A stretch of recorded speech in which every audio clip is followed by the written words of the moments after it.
Hello students, WhatsApp, कैसे आप सब लोग। Welcome to prime education. इस लेक्चर में हम लोग सॉल्व करेंगे जेई मेंस में जो सितंबर 4 का पेपर हुआ था, मॉर्निंग शिफ्ट फर्स्ट वाला। इस पेपर का मेजर कंक्लूजन ये है कि इस पेपर के अंदर थ्योरेटिकल पोर्शन ज़्यादा आया हुआ है ना, थ्योरेटिकल पोर्शन का ज़्यादा पूछे गए हैं। इसका मतलब जो नीट का पेपर आने वाला है, थ्योरेटिकल चीज़ें जो हैं उसको अपने को ढंग से आनी चाहिए। और थ्योरेटिकल पोर्शन ज़्यादा बाहर से नहीं है, जो एनसीईआरटी का है बस वही देखना है। जैसे फॉर एग्जांपल सरफेस केमिस्ट्री बिल्कुल थ्योरेटिकल क्वेश्चन आया हुआ है इसके अंदर, और भी बहुत सारी जगह पे बिल्कुल एनसीईआरटी की लाइनें उठा के पूछी गई हैं। ठीक है, तो बेस्ट ऑफ लक। अब चालू करते हैं पेपर करना। इससे आपको आइडिया लगेगा कि भाई कैसे अपने को नीट के बचे हुए दिनों उसकी प्रिपरेशन करनी है। तो चालू करते हैं। The elements with atomic number 101 and 104 belong respectively to, है ना। सेम ये चीज़ें हैं, सेम एनसीईआरटी वाली चीज़ें हैं, एनसीईआरटी के क्वेश्चन में भी है। इवन एनसीईआरटी के टेक्स्ट जो एग्जांपल्स दे रखे हैं बीच में, उसी में ऐसा क्वेश्चन दे रखा है, ध्यान दीजिए। तो आपने पता लगाना है कि 101 और 104 कहाँ से बिलोंग करता है। तो हमें पता है कि एक्टेनॉइड्स जो होते हैं ये ऑलमोस्ट ये 89 से, है ना, 103 तक होते हैं। इसका मतलब कि जो आपका 101 तो इसके बीच में आ गया, तो 101 वाला जो है ये तो हो जाएगा एक्टेनॉइड, है ना। और ये जितने भी एक्टेनॉइड्स होते हैं सारे कौन से होते हैं, ग्रुप 3 में रहते हैं। तो 101 के बाद इस सब ग्रुप 3 के, जो 104 आएगा जस्ट इसके बाद में आएगा, तो वो आ जाएगा ग्रुप 4 का। So your right answer will B actinoids and group 4। Your 101 belongs to actinoids and your 104 belongs to group 4. Next, total number of possible isomers of the complex this PTEN-NO2 whole twice. देखो, अब हमें पता है पहले से ही कि generally जो अपने ये PT3D और 4D और 5D सीरीज के जो भी मेटल्स हैं ये DsP2 हाइब्रिडाइजेशन रखते हैं, है ना। 4 कोऑर्डिनेशन नंबर में DsP2 मतलब ये हो जाएगा स्क्वायर प्लेनर। तो स्क्वायर प्लेनर जो होते हैं इनके अंदर ऑप्टिकल आइसोमर्स तो होते नहीं हैं, इनमें केवल स्ट्रक्चरल आइसोमर्स होते हैं। ठीक है, एक बना के दिखाता हूँ आपको मैं। ये हो गया PT, ये EN हो गया, ये NO2 हो गया, ये NO2 हो गया। एक तो हो गया अपने पास ये। ठीक है, अब मुझे पता है, देखो इसके अंदर क्योंकि ये प्लेनर है तो इसके अंदर प्लेनोसिमेट्री आ जाएगी। अगर प्लेनोसिमेट्री आ जाएगी तो इसमें कोई भी ऑप्टिकल आइसोमरिज्म नहीं होगा। अब स्ट्रक्चर की बात करते हैं। स्ट्रक्चर में देखो इसमें ज़्यादा चेंज हो सकता है, बाहर आ सकता, हाइड्रेशन हो सकता, बस इसमें ये NO2 जो है ना ये फ्लेक्सीडेंटेट होता है, ये ONO भी यूज़ हो सकता है। इसका मतलब एक तो ये बन गया। नेक्स्ट देखिए PT EN ONO और NO2। नेक्स्ट देखिए PT EN और ONO और ONO। तो कुल मिला के कितना आइसोमर बन गए इसके, 3। So right answer will be, sorry, this one 3, है ना। कई बार ऐसी गलतियां भी होती हैं, जैसे अपने को आंसर पता 3 आंसर है तो अपन 3 वाला टिक करते हैं, है ना। बट 3 नहीं, जो आंसर है ऑप्शन 2 में आंसर 3 है तो आपको वो पुट करना है। नेक्स्ट आ गया अपने पास क्वेश्चन नंबर 3 आ गया है, match list 1 and list 2 as it is. ध्यान दीजिए, जो अपना सरफेस केमिस्ट्री चैप्टर है उसमें कॉलॉइड्स चालू होते ही स्टार्टिंग में आपको कॉलॉइड्स के बहुत सारे एग्जाम्पल दे रखे हैं, बस वो एग्जाम्पल्स पूछे रखे हैं आपसे। सिंपल सी चीज़ें हैं बस। देखो ये मैंने आंसर पुट भी किया सारा, ये एनसीईआरटी का है, NCERT, है ना। तो यहाँ पे से दिख रहा है भाई एमल्शन तो पता है मिल्क होता है, ब्लड, ये मिल्क जो होता है एमल्शन होता है। एरोसॉल कौन सा हो जाएगा अपने पास, एरोसॉल हो जाएगा स्मोक हो जाएगा, है ना। और जेल हो जाएगा अपने पास, जेली जेल रहता है। फोम फ्रॉथ जो आता है, अपन फ्रॉथ फ्लोटेशन में पढ़ते हैं, बस झाग से फ्रॉथ जो आते हैं वो क्या हो जाएंगे, फोम हो जाएंगे ना। तो ये सब इसमें लिखा हुआ है, एनसीईआरटी क्वेश्चन है, ये आपको पता होना चाहिए। नेक्स्ट ये वाला क्वेश्चन ये पेपर बहुत सिंपल लगा मुझे, है ना। नेक्स्ट देखिए, correct order of ionic radius in. देखो मैं आपको बताऊं, सिंपल ये पेपर उनको लगता है जो एनसीईआरटी पढ़ते हैं और एनसीईआरटी ग्राउंड लेवल पे काम करते हैं, है ना। आप बहुत ही बड़े बड़े क्वेश्चंस कर रहे हो तो उनको ये प्रॉब्लम क्वेश्चन करने प्रॉब्लम आ सकती है ना। आप ग्राउंड लेवल पे चीज़ें पढ़ें, पहले ग्राउंड अपना मजबूत करें, उसके बाद आप अच्छे क्वेश्चंस करोगे तब तो मज़ा आएगा आप काम करने में, आप सोच पाओगे, पूरा कॉन्फिडेंट रह पाओगे। नेक्स्ट देखो, correct order of ionic radii in O2 minus F minus Mg+2 and Na+। देखो ध्यान से, आपको दिखाई दे रहा है कि सारे ही आइसो इलेक्ट्रॉनिक हैं, है ना, आइसो इलेक्ट्रॉनिक हैं। और अगर ये आइसो इलेक्ट्रॉनिक है तो कौन सा हो जाएगा, फर्स्ट। कैसे, देखो आइसो इलेक्ट्रॉनिक के बाद में हमें पता है जैसे ही कैटायन बनता है ना, कैटायन मतलब जैसे पॉजिटिव चार्ज आता रहेगा तो साइज जो होती जाएगी छोटी होती जाएगी, और एनायन जो बनता जाएगा तो आपकी साइज जो है वो बड़ी होती जाएगी। सॉरी, तो फर्स्ट होना आएगा इसका आंसर, कौन सा आएगा, सबसे बड़ा हो जाएगा O2 minus F minus Na+Mg+। तो आंसर आएगा इसका एग्जैक्टली रुको, हाँ ये वाला, थर्ड वाला। समझ में आया। नेक्स्ट क्वेश्चन 5 देखिए, विच the following forms on heating lithium sodium potassium O2। हाँ अब हमें पता है ये बात, तो भाई लिथियम जो होता है ये बनाता है ऑक्साइड, है ना, सोडियम बनाता है पर ऑक्साइड, और जो नीचे जितने भी रहते हैं सब बनाते हैं सुपर ऑक्साइड, है ना। यहाँ पे रहेगा -2 में ऑक्सीजन, -1 में, -1/2 में, चेक कर लीजिए। तो Li2O ये सही लग रहा है मुझे, Na2O2 ये भी सही है, और यहाँ पे Q2 ये भी सही है। तो आंसर कौन सा आ जाएगा आपके पास, फर्स्ट वन। समझ में आया। Next, which the following have same magnetic moment, spin only. ठीक है, देखो तो मुझे पता है मैग्नेटिक मोमेंट का फॉर्मूला क्या होता है, N+2 Bm। इसका मतलब जिसका n सेम रहेगा उसका आपका म्यू भी सेम रहेगा, तो बस सब में n निकाल लो, और n क्या होता है, अनपेयर्ड इलेक्ट्रॉन्स, अनपेयर्ड इलेक्ट्रॉन्स। ठीक है, अब चेक करो, जो फर्स्ट है, फर्स्ट में क्रोमियम Cr जो होता है ये होता है 3d4 4s2। अब क्रोमियम +2 की बात करेंगे तो 2 इलेक्ट्रॉन ये गायब हो जाएंगे, और कितने 4 बचेंगे, 4 के 4 क्या आएंगे, सारे अनपेयर्ड रहेंगे, तो n की वैल्यू आ जाएगी यहाँ 4। अगर बात करते हैं Fe+2 की, तो Fe कितने रहता है, ये होता है 3d6 और 4s2, ये पूरा कट जाएगा, +2 में जाएगा तो, और 3d6 ऐसे भरोगे आप, 1 2 3 4 5 और 6, तो इसमें भी अनपेयर्ड इलेक्ट्रॉन कितने हो गए, 4 हो गए। इसका मतलब आंसर आपका फर्स्ट वाला ही सही है। समझ में आया सब लोगों को। नेक्स्ट देखिए इसके बाद,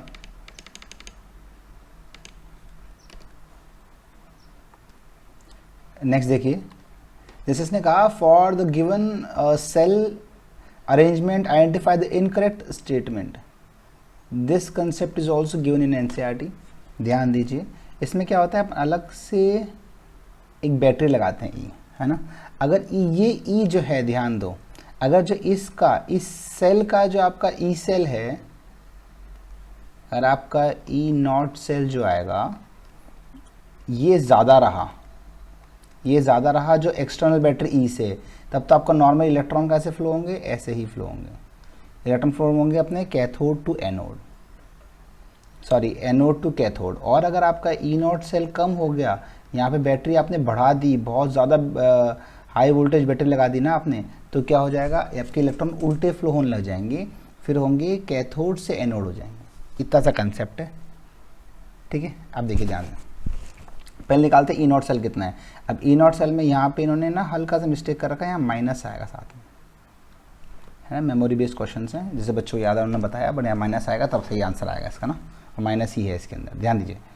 देखो तो यहाँ पे अपन निकालते हैं ई नॉट सेल। अब ई नॉट सेल में पता है क्या होता है, अगर दोनों रिडक्शन दे रखे हों तो कैथोड माइनस एनोड, मतलब ये होता है E naught reduction cathode minus E naught reduction anode, है ना। तो कैथोड का दे रखा है अपने को 0.34 और माइनस, और एनोड का भी हो जाएगा minus 0.76 minus minus will become plus and your final answer will be 1.1 volt. ठीक है, अब देखो ध्यान से, अगर आपका ध्यान दो, अगर आपका वोल्टेज है ज़्यादा, यहाँ पे देखो at if E is greater than 1.1 volt, अगर ज़्यादा हो जाएगा तो जो ये बाहर वाला E है ना, E नॉट से ज़्यादा हो जाएगा तो क्या होता है, इलेक्ट्रॉन उल्टे फ्लो होते हैं। तो इसमें लिखा हुआ है electron will flow from Cu to Zn, है ना, तो ये तो सही बात लिखी हुई है। ठीक है, नेक्स्ट देखिए, जब आपका E है, जो आपका यहाँ से E है 1.1 से कम है, मतलब E नॉट सेल से कम है, तो इलेक्ट्रॉन कहाँ जाएंगे, तो इलेक्ट्रॉन इसी डायरेक्शन में जाएंगे। कहाँ से जाएंगे इलेक्ट्रॉन अपने पास, फ्रॉम एनोड टू कैथोड, मतलब Zn टू Cu। तो Zn में क्या होगा, ऑक्सीडेशन होगा, और Cu में क्या होगा, रिडक्शन होगा। ऑक्सीडेशन मतलब Zn से कन्वर्ट होगा Zn+2 के अंदर, और Cu+2 कन्वर्ट हो जाएगा Cu के अंदर। ठीक है, अब ये +2 में जा रहा है, इसका मतलब ये डिसॉल्व होता जा रहा है। जब भी चार्ज होगा इसका मतलब एक्वस फॉर्म में है, और जब भी ये विदाउट चार्ज हो रहा है, जब, तो इसका मतलब डिस्चार्ज हो, डिस्चार्ज मतलब डिपॉजिट होता जा रहा है। मैंने बताया हुआ आपको, समझ में आया। ठीक है, तो इसका मतलब स्टार्टिंग के 3 तो ठीक है, 2 ठीक है। देखो इलेक्ट्रॉन, और जब ये दोनों बराबर हो जाते हैं, जब इलेक्ट्रॉन ई नॉट सेल और E बराबर हो जाते हैं, तो नो फ्लो ऑफ इलेक्ट्रॉन, ऐसे बोलेंगे, नो फ्लो ऑफ इलेक्ट्रॉन। जब E नॉट सेल ज़्यादा रहेगा तो जाएगा एनोड टू कैथोड इलेक्ट्रॉन, और जब ये E ज़्यादा हो जाएगा तो उल्टा जाएगा कैथोड टू एनोड। बस ये कंसेप्ट है। ठीक है, तो लास्ट वाला जो है वो आपको गलत हो जाएगा, क्योंकि इसमें लिखा हुआ है कि E जब छोटा हो 1.1 से तो आपका Zn विल डिपॉजिट, ऐसा नहीं होगा, Zn होगा आपका डिसॉल्व। नेक्स्ट देखिए, use following potential graph, energy graph, identify the correct option. ठीक है, करेक्ट ऑप्शन निकालना है अपने को। ठीक है, ध्यान दो, देखो यहाँ पे ग्राफ है, यहाँ पे ये होता है रेडियस, ये होता है बेसिकली आपका जो सिस्टम है ए और बी है, मान लो इसके बीच का रेडियस होता है। ठीक है, और ये होता है पोटेंशियल। जितना नीचे रहेगा उतना ज़्यादा स्ट्रॉन्ग बॉन्ड होगा, मतलब उतना ज़्यादा उसकी बॉन्ड एनर्जी जो होगी वो ज़्यादा होगी, ये मान लो। ठीक है, देखो D as highest electronegativity, A D, देखते हैं इसको, रुको। नेक्स्ट देखो, A B is most stiff bond, stiff bond मतलब वो टूट रहा ही नहीं है, मतलब बॉन्ड एनर्जी ज़्यादा है। ए बी ना, हाँ तो बिल्कुल सही बात है ये, है ना, तो राइट, तो एक तो ये राइट हो गया। नेक्स्ट देखो, A D has minimum bond length, A D, है ना, A D has minimum bond length. नहीं, देखो यहाँ पे ए डी के अंदर तो क्या है, यहाँ पे ए डी की तो बॉन्ड लेंथ ज़्यादा हो जाएगी, मिनिमम किसकी होगी, ए की होगी। ठीक है, नेक्स्ट है bond length of A B की bond length is greater than A C. नहीं, ये भी गलत है। सबसे देखो बॉन्ड लेंथ क्या करेंगे, सबसे ज़्यादा बॉन्ड लेंथ ए डी की, फिर ए सी की, फिर ए बी की, फिर ए की। अगर बॉन्ड स्ट्रेंथ की बात, सबसे ज़्यादा ए बी का बॉन्ड स्ट्रेंथ, फिर ए का, ए सी का, ए डी का। तो ये right answer will B second. देखो डी हैज़ मोस्ट इलेक्ट्रोनेगेटिव, तो ये यहाँ से कंक्लूड नहीं कर सकते, है ना, वो तो बॉन्ड एनर्जी और भी चीज़ों पर डिपेंड करती है ना, अब डिफरेंस पे डिपेंड करती है इलेक्ट्रोनेगेटिविटी के ना, तो वो ऐसे कंक्लूड नहीं कर सकते उसको। नेक्स्ट देखिए, when lead two nitrate is heated a brown gas B is evolve. इसका मतलब अगर लेड टू नाइट्रेट क्या हो गया, PbNO3 होल ट्वाइस को अगर हीट करते हैं अगर अपन, तो ये बनता है PbO प्लस NO2। हमें पता है NO2 जो होती है वो ब्राउन कलर की होती है। ठीक है, next, this gas B on cooling gives colourless solid. ठीक है, तो NO2 को जब अपन कूल करते हैं तो ये डायमर बन जाता है, N2O4 बन जाता है, जो कि कलरलेस सॉलिड होता है। ठीक है, फिर इसने बोला है कि इसी गैस को, जो gas B on reaction with gas B NO2 था, on reaction with NO forms blue solid. ठीक है, तो ये NO जो होगा ये NO2 के साथ में रिएक्ट करेगा जब, तो ये N2O3 बनाता है जो ब्लू सॉलिड होता है ना। अब N2O3 में आपको N की ऑक्सीडेशन नंबर निकालना, तो वो है +3। So right answer will be +3। Next question, next देखिए, correct, select the correct statement, है ना, करेक्ट सेट देखना है अपने को। देखिए फर्स्ट देखिए, in metallurgy of iron limestone is converted to CO, बिल्कुल सही बात है ना, CaCO3 CO में कन्वर्ट होता है। Silver is extracted as anionic complex, ठीक है, ये भी सही है ना। सिल्वर और गोल्ड जो होते हैं वो एनायनिक कॉम्प्लेक्स के हिसाब से इजीली आप आराम से उसको एक्सट्रैक्ट कर सकते हैं। नेक्स्ट, निकल मोन्स प्रोसेस में निकल काम में आता है, ये भी सही है। और ZrOTI वेन आर्कल प्रोसेस में आता है, ये भी सही है। तो आंसर क्या हो जाएगा आपका, 4th हो जाएगा। नेक्स्ट, एट इक्विलिब्रियम A से B, ठीक है, the correct representation is this. मतलब इसे ये पूछा गया इन चारों में इक्विलिब्रियम किस में इस्टेब्लिश हो रहा है, तो इक्विलिब्रियम इन सब में इस्टेब्लिश किस में हो रहा है, सेकेंड वाले में। क्योंकि इक्विलिब्रियम का कंडीशन क्या होती है कि आपकी रेट, और क्लियर लिखते हैं, देखो ये होता है कि रेट ऑफ फॉरवर्ड रिएक्शन जो होती है वो ही होना चाहिए रेट ऑफ बैकवर्ड रिएक्शन, है ना, ये होना चाहिए। और इक्वल हो जाए उसके बाद आगे रहनी भी इक्वल, जैसे आप इसे बोलो देखो ये फॉरवर्ड का है बैकवर्ड का है, मान लो यहाँ पे इस पॉइंट पे इक्वल हो गया बट इसके बाद फिर चेंज हो गया, इक्वल होने के बाद इक्वल ही रहनी चाहिए। तो आंसर कौन सा आ जाएगा, second one. Next, in which region Balmer series lies, तो अपने को पता है बाल्मर जो है वो विजिबल में लाई करती है ना। देखो सबसे नीचे होती है लाइमन होती है आपका अल्ट्रावायलेट, फिर बाल्मर, ऊपर जितने भी सब इंफ्रारेड।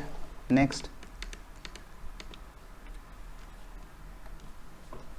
देखिए, for 1 mole of ideal gas which is the following statement must be true, ठीक है। Delta UNH depends only on temperature, बिल्कुल सही है। देखो डेल्टा U क्या होता है, ये होता है NC डेल्टा T, और ये हो जाएगा आपका NCP डेल्टा T। तो ना CP CV पे डिपेंड कर रहा है, वो टेम्परेचर डिपेंड करता नहीं, है ना, वो टेम्परेचर डिपेंड करता है और T पे डिपेंड कर रहा है। देखो जैसे ये भी सही लिखा है, delta U is equal to NCV delta T for all process, ये भी को सही लिखा है। देखो है ना, सिर्फ आइडियल गैस होता है। डेल्टा U क्या होता है, NCV डेल्टा T, है ना। तो N तो 1 हो चुका है, अब सिर्फ डेल्टा T पे डिपेंड करेगा, ये तो कांस्टेंट होता है, ऐसी डेल्टा H हो जाएगा, ठीक है। तो मतलब फर्स्ट आपका करेक्ट ऑप्शन है। नेक्स्ट देखो, compressibility factor of Z can not be 1, अगर आइडियल गैस होती है तो Z 1 के बराबर ही होता है, इसका मतलब गलत हो गया।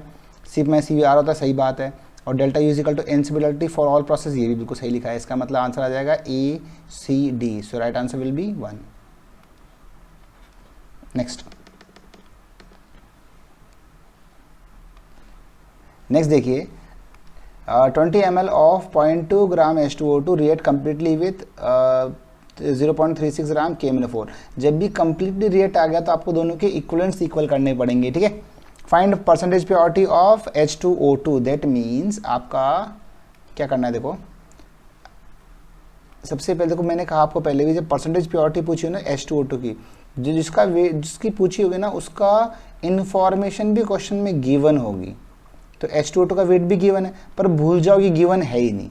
अब पहले रिएक्शन के हिसाब से निकालो, जो रिएक्शन के हिसाब से निकालोगे वो एक्चुअल रहेगी, नहीं सॉरी रिएक्शन के हिसाब से निकलेगी वो थियोरेटिकल, मतलब उतनी आनी चाहिए, बट है कितना 0.2 है, तो डिवाइड कर देंगे आंसर आ जाएगा। देखो समझाता हूँ पूरा, आपको क्या करना है, इक्विवेलेंट ऑफ H2O2 को is equal to equivalent of KMnO4 को इक्वल करना है। तो इसका अगर वेट तो मुझे निकालना है कि इसकी मुझे परसेंटेज प्योरिटी निकालनी है, divide by molecular weight 34, N factor इसका आएगा 2, ठीक है।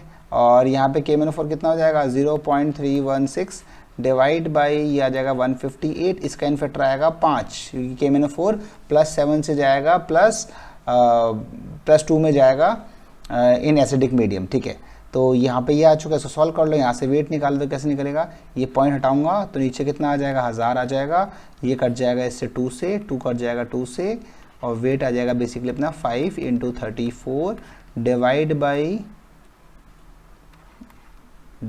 दिस, है ना।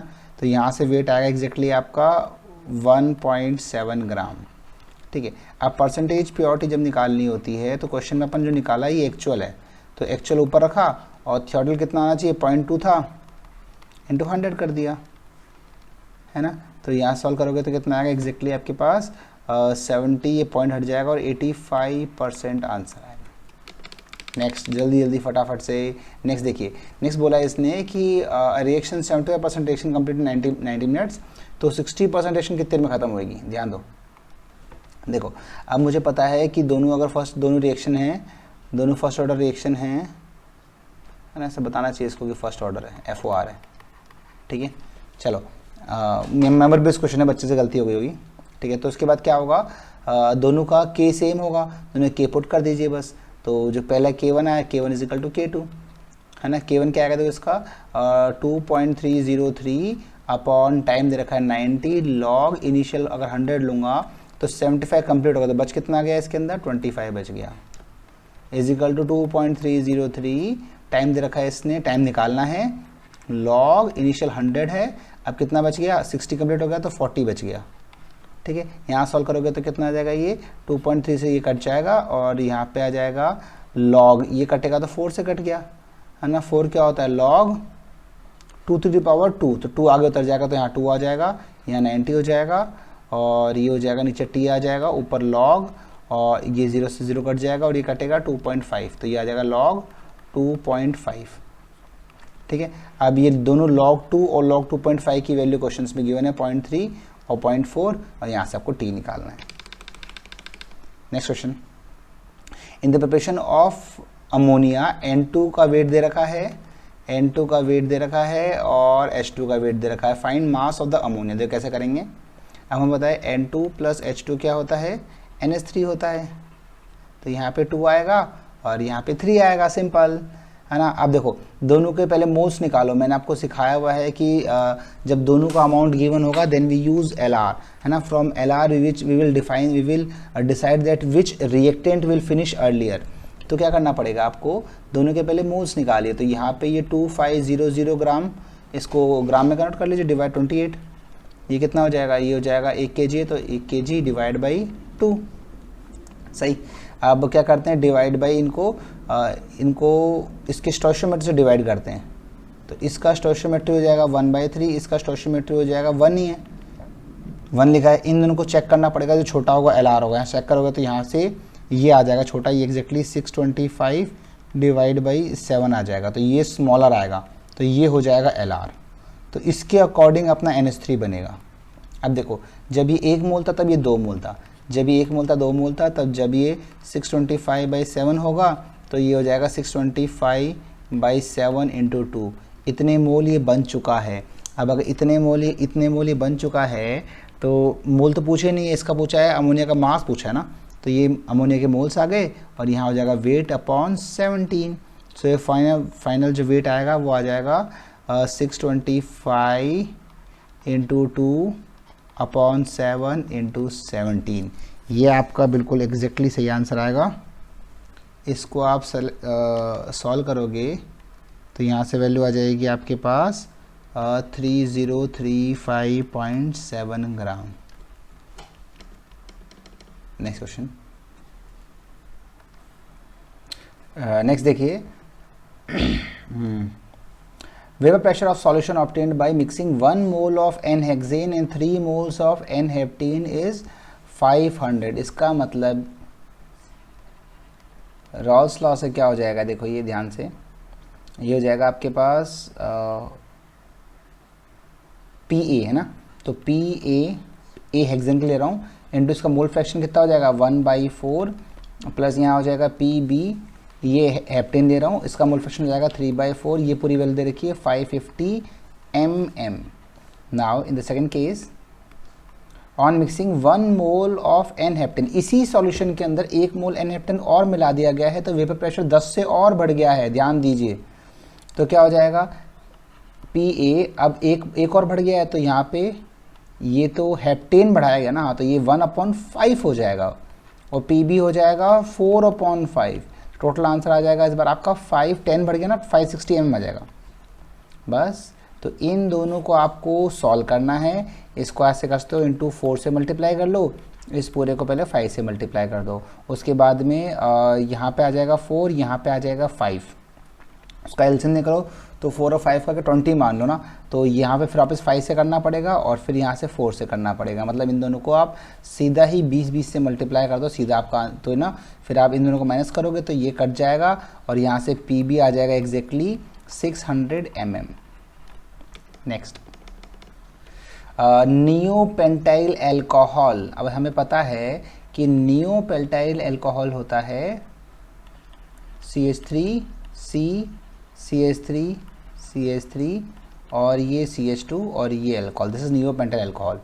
इसका करा है कंसंट्रेटेड H2SO4 से, तो ये कराएगा डिहाइड्रेशन। 2 एल्कीन मिलेंगे, दोनों का रेशियो 85 और 15 है। इसका मतलब कि एक तो बनेगा मेजर, एक बनेगा माइनर। ये मेजर है और ये माइनर है।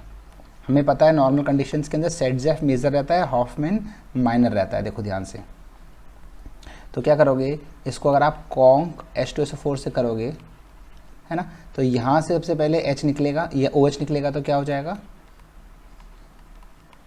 ठीक है। क्या रीअरेंजमेंट हो सकता है? हाँ बिल्कुल हो सकता है इसके अंदर, है ना। 1,2 मिथाइल शिफ्ट करनी पड़ेगी इसके अंदर, तो क्या हो जाएगा, यहाँ पॉजिटिव आ जाएगा, है ना। और हो सकता है रीअरेंजमेंट अबॉर्ड नहीं होगा, ठीक है। अब यहाँ से पास से H निकलेगा ना, अल्फा बीटा से H निकलेगा, सॉरी, तो ये बीटा है इसका, तो यहाँ से भी निकल सकता है, यहाँ से निकल सकता है, यहाँ से निकलता है, ये दोनों तो सेम बात हो गई। अब यहाँ पे अलग होगा, यहाँ से निकलेगा तो बीच में बनेगा, मतलब मोर सब्स्टिट्यूटेड बनेगा, मतलब सेटजेफ बनेगा, और कोने से निकलेगा तो हॉफमैन बनेगा। देखो 2 आंसर क्या आ जाएंगे आपके पास, पहले निकालते हैं इस कोने से, तो एक तो बन जाएगा ये, दिस वन इज हॉफमैन, और एक आ जाएगा बीच में, एक आ जाएगा आपके पास ये, तो ये तो हो जाएगा हॉफमैन और ये हो जाएगा सेटजेफ, तो ये हो जाएगा मेजर, ये माइनर, मतलब ये तो बन जाएगा 85% और this one is your 15%। Next question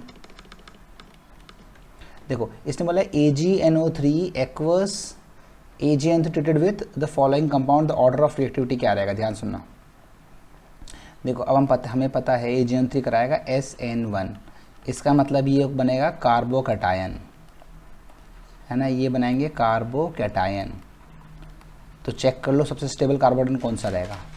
इसमें तो क्या आएगा, प्लस चार्ज, है ना, 2 पाई इलेक्ट्रॉन, तो ये एरोमेटिक है, बहुत बढ़िया, बहुत स्टेबल रहता है।